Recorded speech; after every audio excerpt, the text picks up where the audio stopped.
Reboredo, adelante. Sí, Ale, bueno, como vos decías, ya ahí el presidente mexicano, celebramos eso, pero nos vamos a ir para el viejo continente, mal dicho viejo continente, ¿no? Así lo conocemos, pero todos los continentes datan de la misma época. Vamos a hablar de Francia, tema que hoy ocupa la mayoría de las pantallas, los diarios y demás, pero vamos a hablar un poco más en profundidad. ¿Qué es exactamente el movimiento de los chalecos amarillos? Claro. ¿De qué estamos hablando? ¿Participan también los partidos políticos, los sindicatos? ¿Qué pasa con Macron? ¿Cómo está la imagen hoy de Macron? ¿Qué es lo que piden? Bueno, vamos a desarrollar un poco bien el tema y además las imágenes que hemos visto de París prendida a fuego, que tremendo. Sí, son así, nos hace pensar que esto ocurre solo en París. Sin embargo, el movimiento de chalecos amarillos arrancó en realidad en el interior de Francia. Y eso es lo más llamativo porque en la mayoría de los países, y sobre todo en Francia, se da mucho el centralismo capitalino. Sin embargo, bueno, esto hace a toda la identidad del movimiento de chalecos amarillos, el no ser justamente de la gran urbe parisina. Pero vamos a acomodarnos un poco en la información. Para empezar, podemos decir que si bien se difundió que el gobierno dio marcha atrás con algunas medidas que los chalecos amarillos repudian, este conflicto sigue. Vamos a ir desarrollando cada punto. Este sábado, 8 de diciembre, se anuncia que, es decir, los chalecos amarillos con sus principales portavoces, si bien es un movimiento transversal, horizontal, no es clásico, no es un partido político, etcétera, sus portavoces ya han anunciado una movilización masiva nuevamente a París, desde el interior de Francia hacia París, para el sábado 8, y el gobierno está preocupado. Ya habiendo visto lo que fueron las últimas manifestaciones, dicen, bueno, ¿hasta dónde va esta escalada de violencia? Claro. Por lo cual se tomaron medidas extremas para lo que es la ciudad de París, una de las más turísticas del mundo, si no la más. Yo tengo entendido que el mayor turismo del mundo. Se va a cerrar la Torre Eiffel, ícono mundial del turismo. Se va a cerrar el día sábado, y no solo la Torre Eiffel, es así lo más emblemático, pero después muchísimos museos, comercios, se van a cerrar el Louvre, el Museo d'Orsay. Disculpen mi francés, lo digo como puedo. Quédate tranquila, para eso está la vicepresidenta. Bien, bueno, claro, sí. Llama a Michetti, que le consultamos. Llama. Bien, bueno, el Gran Palais. Cualquiera en lugar de Michetti ya es nada, Macron, ¿viste? Bueno, en realidad es verdad, ¿no? Cuando uno tiene las referencias así en estamentos tan altos, que hablando así todo se puede. Bien. Bueno, el Gran Palais, Petit Palais, la Ópera de París, muchos comercios de Les Champs-Élysées. Bueno, en la zona ahí de la Torre Eiffel, lo que se conoce como Trocadero, también van a estar cerrados el Museo del Hombre, Palacio de Chaillot, Ciudad de la Arquitectura y del Patrimonio, y además se cancelaron partidos de fútbol. El Pompidou también va a estar cerrado. El Pompidou, sí, digamos que, o sea, ya con que esté cerrada la Torre Eiffel, podemos imaginarnos que todo el resto de las atracciones, si esa es la principal, van a estar cerradas. Y se cancelaron 2 partidos de la Liga previstos para este fin de semana: Paris Saint-Germain contra Montpellier y Olympique de Marseille contra el Saint-Étienne. No me digas que la CGT nuestra está asesorando a esta gente que canceló tantas cosas. Sí. Con sus medidas combativas. Bueno, se expresó el sindicalismo francés con sus múltiples centrales. Vieron que allá también hay una CGT, hay varias. Misma sigla, pero son varias centrales sindicales. Tengo entendido que son 7, pero puntualmente las que firman este comunicado son 3, que piden que la manifestación se lleve a cabo en paz. Lo mismo ha pedido, por supuesto, el gobierno francés. Uno podría pensar que es una postura tibia, pero lo cierto es que hay una preocupación válida, a mi entender, porque el gobierno francés no está dispuesto a que vuelva a pasar lo que ocurrió el fin de semana pasado. Por lo cual va a desplegar un operativo que no va a ser nada suave con los manifestantes. Un operativo va a desplegar 89.000 efectivos en todo el país, y entre 8.000 y 9.000 solo en París. Además, ya anunciaron que va a haber una docena de vehículos blindados de la Gendarmería en la ciudad de París. Sí. Por eso, ¿no? O sea, por un lado es que esta manifestación se produzca Claro. con más calma, y por otro lado es porque miren lo que va a pasar si no es así. Así que hay bastante expectativa para lo que va a ser el día de mañana en la ciudad de París. Ahora bien, ¿por qué, siendo que el gobierno dio marcha atrás con algunas medidas, este conflicto continúa? Claro. Bueno. Sí, es una buena pregunta. Son varias las cuestiones que habría que trabajar. Para empezar, tenemos que decir que esto no es el primer conflicto Claro, que claro. ocurre en Francia desde la asunción de Macron, a quien tuvimos hace muy poquito acá. Macron ganó las elecciones del 2016. Ujú. Su mayor rival era Marine Le Pen. Se presentaba, se pueden hacer análisis múltiples.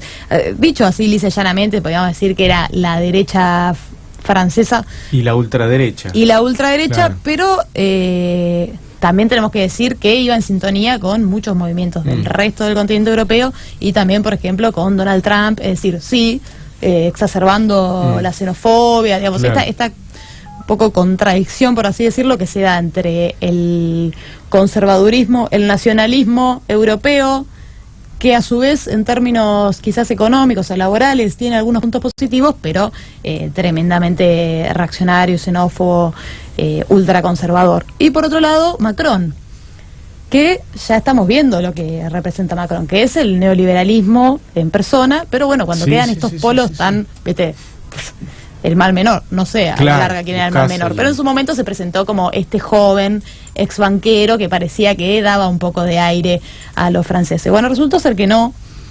En este momento Macron tiene, según las encuestas, un 23% de imagen positiva, solamente está 23. en su menor porcentaje. Y lo cierto es que desde que asumió este buen hombre, ya se han producido marchas, protestas por todo el país contra la reforma laboral, contra el aumento de las tasas académicas. Hubo manifestaciones en todo lo que tiene que ver con el ámbito estudiantil, universitario y demás. También hubo huelga ferroviaria, etcétera.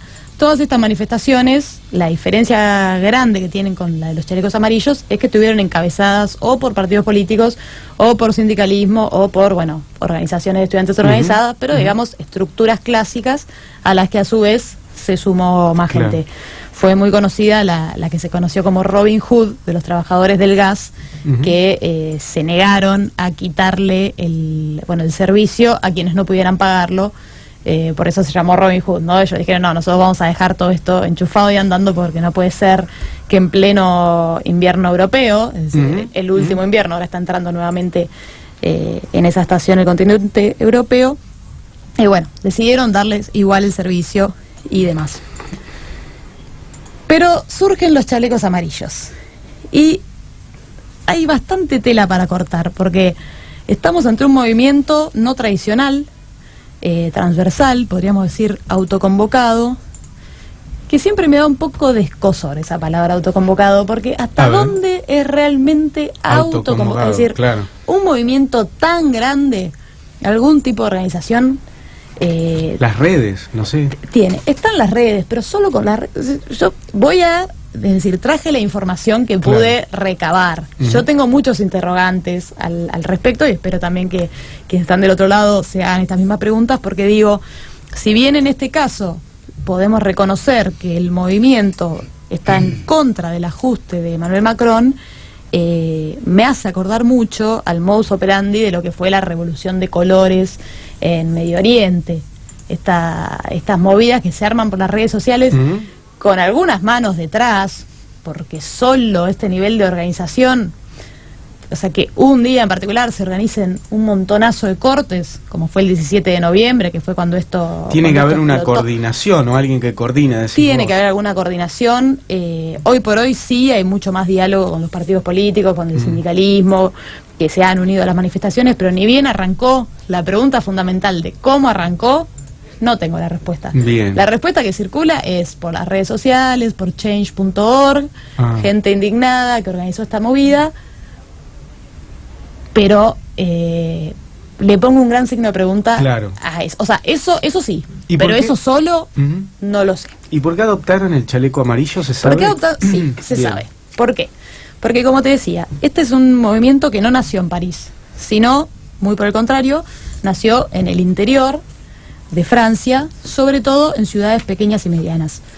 Francia, para empezar, tenemos que decir que es un conjunto de regiones, como puede ser España, por poner un paralelismo, con sus propias características. Incluso hay otros idiomas que han quedado opacados por el francés, como es el bretón, la zona de Bretaña y más. O sea que estamos hablando de un terreno que no es homogéneo, o sea, no es solo esa alta burguesía parisina que vemos en las películas. Y justamente los chalecos amarillos vienen porque los referentes de este movimiento y quienes comenzaron con esto son los trabajadores que usan mucho el auto, que viven lejos de las grandes urbes, que usan mucho el auto para trabajar, o sea, básicamente para subsistir, y que la suba del precio del combustible, es decir, este nuevo impuesto al combustible, realmente los dejaba, los perjudicaba muchísimo.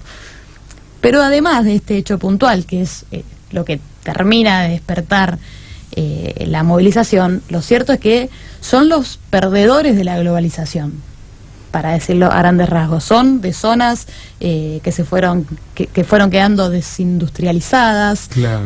Son de zonas semirurales que también han ido quedando bastante abandonadas. Las típicas ciudades dormitorios se han transformado en lugares donde viven, pero van a trabajar, como vos decís, tienen que viajar para trabajar. Tienen que viajar y se han visto perjudicados por este auge de todo lo que tiene que ver con lo financiero, por lo cual nosotros podemos decir tal o cual país anda bárbaro, pero ¿qué pasa después cuando vemos a los trabajadores del interior? Por eso digo que esto es algo que podemos llevarlo al plano de por qué ganó Trump, por qué si vemos incluso el mapa de Estados Unidos y vemos que Nueva York y vemos que lo que es Silicon Valley y demás, todos votaron a los demócratas, pero en el interior desindustrializado, donde cerraron fábricas y esto, votan por Trump. Bueno, no te digo que es exactamente el votante de Trump, pero viene de un descontento que podemos titular como perdedores de la globalización. Discúlpame, Guada. Y además, bien lo que vos decías, que son gente que habitualmente usan el coche para poder trasladarse para trabajar. En Europa, en general, hay una disposición de la Unión Europea que es obligatoria. Tenés que llevar ese chaleco amarillo, no puesto, pero sí lo tenés que tener en la guantera del auto, a mano, bien, porque si te sucede cualquier inconveniente que vos tengas en el coche, tenés que poner y tenés que parar y tenés que salir del coche.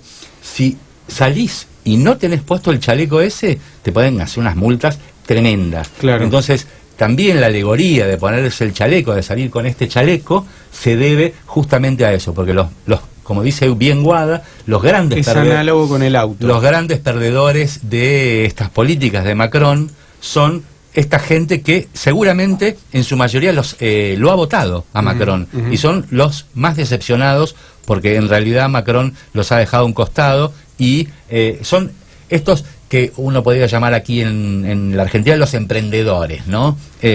Y han quedado al costado del camino. Mucha gente de esta son vendedores, vamos, por eso también usan muchísimo el coche. Claro. Son vendedores que tienen que trasladarse de una ciudad a la otra, y este componente que también tienen, sobre todo en el interior de cualquier país de Europa, hay un componente muy importante que de nacionalista, que roza el chauvinismo, que roza la xenofobia, la discriminación, el racismo. Hay mucho de eso ahí metido, capaz que está soterrado, pero en cuanto le dan un poco de vía libre, enseguida eso sale a la superficie, ¿no? Sí, sin duda. Bien la explicación del chaleco, porque era lo que iba a decir, pero estaba ya perdiendo un poco el hilo. Sí, muchos habrán votado por Macron, pero también, y tenemos un cuadrito, una infografía que me pareció muy interesante, que encontré hoy, de las zonas en donde mayor porcentaje de votos obtuvo Marine Le Pen, esta candidata de la ultraderecha francesa, pero bueno, sí, básicamente ahí la estamos del viendo nacionalismo, mientras vos hablas. Del nacionalismo, y entonces ahí se ve donde está marcado, creo, en los colores más oscuros, donde hubo mayor cantidad de cortes el día 17 de noviembre, que fue cuando el movimiento de los chalecos salió a la luz, son las zonas en donde mayor porcentaje de voto obtuvo Le Pen. Mirá vos, qué coincidencia. De todas maneras, no se puede hacer un paralelismo tal cual. ¿Qué fue lo que pensó Le Pen en un principio? Bueno, estos son, agua para mi molino. Claro. Bueno, después fueron viendo que no, porque además de no ser homogéneo este movimiento, también se presenta como antisistema y con consignas muy fuertes de izquierda, aunque sí en un principio esos primeros cortes hubo muchos donde se creo que coreaban o decían consignas anti-comunidad homosexual, anti-consignas del globalismo en general, con lo cual por supuesto quedaban en un terreno súper reaccionario y conservador, ¿no? Esta doble... Sí, a mí me dijeron que en general la incubación del movimiento tuvo que ver con la extrema derecha, ¿no? Con el Frente Nacional que lleva adelante Marine Le Pen ahora, que es hija de su padre, ¿no? De Jean-Marie, el gran facho de allí de Francia, y que fue ese el germen, quien estuvo incentivando, ¿no? Y que tenía que ver justamente con esta falta de organicidad, ¿no? De un punto en común, que después, por supuesto, terminó confundiéndose con otras organizaciones que también apoyan esta cuestión. Claro, bueno, es muy probable, y esto que decía yo, ¿no? De que no confiaba en la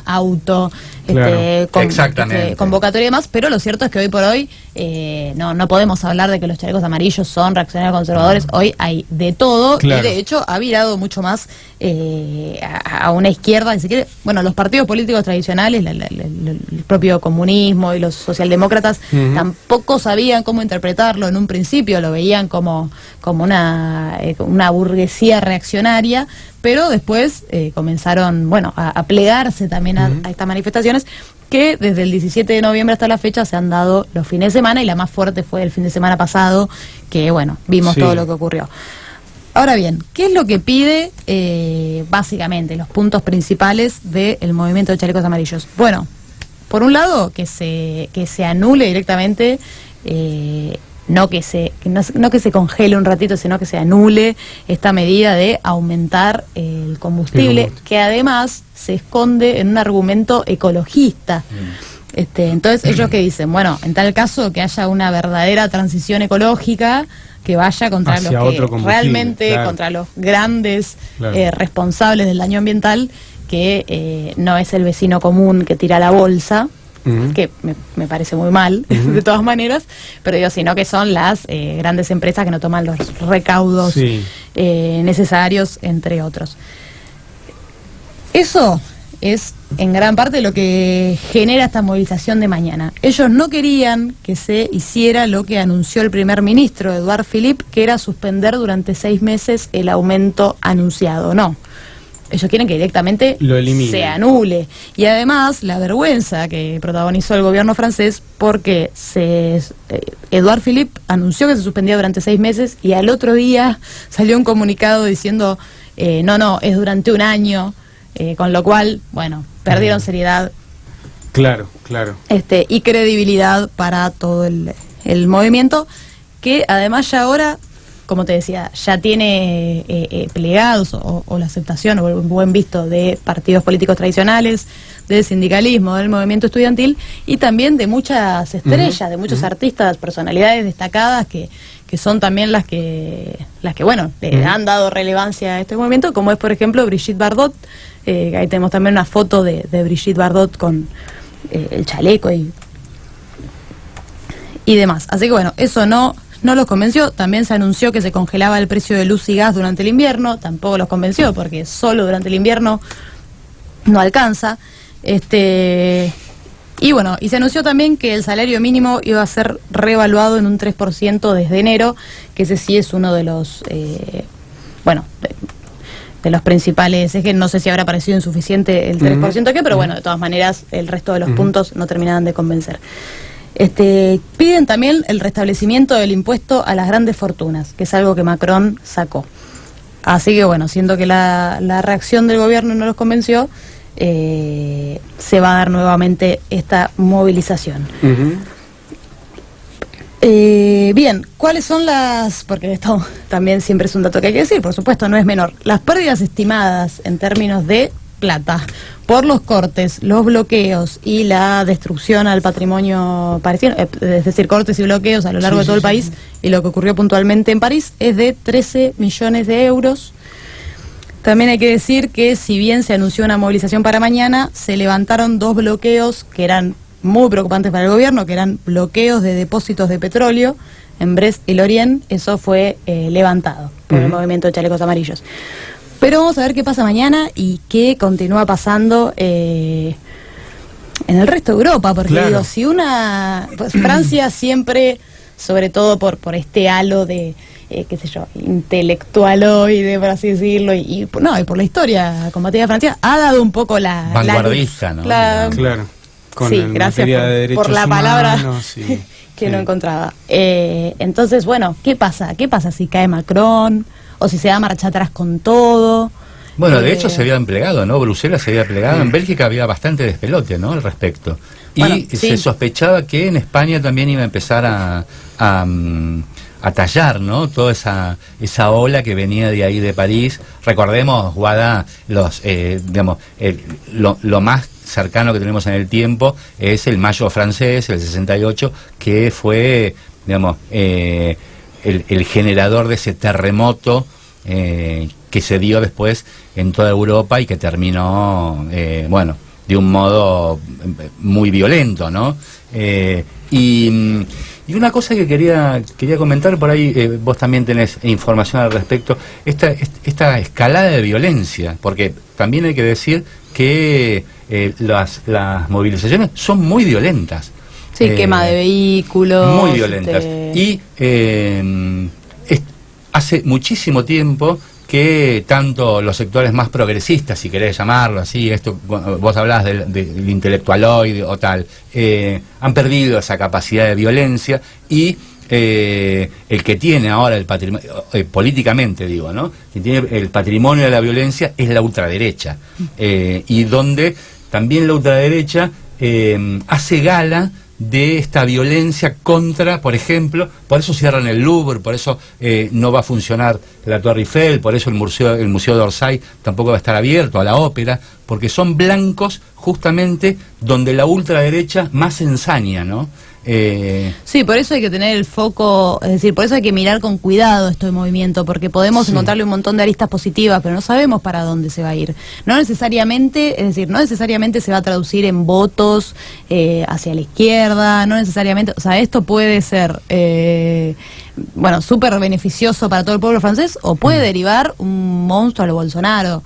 Cuando no hay una organización y además no hay referentes claros y esta cosa de que no, en realidad es el ciudadano común, en general hay un componente, como vos bien decís, facho, derechoso detrás, así que hay que estar atentos. Por el momento, por supuesto, que se dé marcha atrás con un plan de ajuste es súper positivo, pero ¿dónde puede terminar? Claro.